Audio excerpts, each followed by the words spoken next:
کوئی کمی نہیں، صرف آپ کے سیکھنے کی کمی ہے۔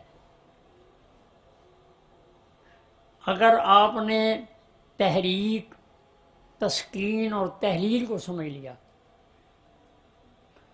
تحریک اگر آپ کی سمجھ میں آ گئی تو آپ کو تسکین بھی سمجھ میں آئے گی، اور اگر آپ نے تسکین کو مکمل سمجھ لیا تو تحلیل بھی آپ کے سمجھ میں آئے گی۔ حضرت صاحب رحمۃ اللہ علیہ فرماتے ہیں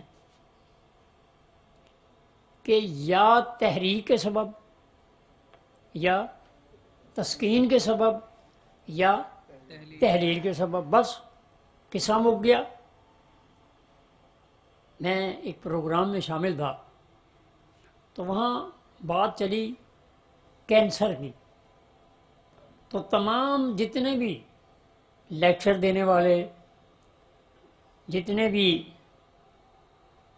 اپنے جو مضامین لے کر آئے، ان میں انہوں نے ثابت کیا کہ کینسر جو ہے وہ عضلاتی ہوتا ہے۔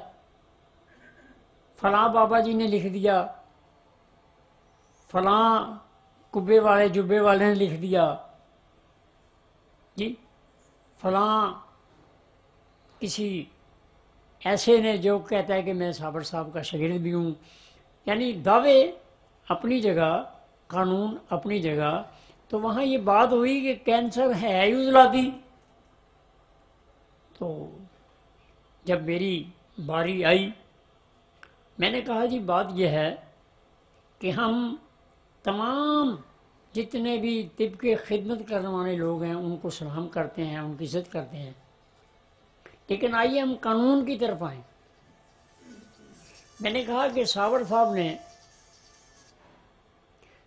صاحب نے قانون طب کو اپنے پاس سے نہیں، انہوں نے فطرت کو اور سائنس کو سمجھتے ہوئے ایک رستہ متعین کیا ہے۔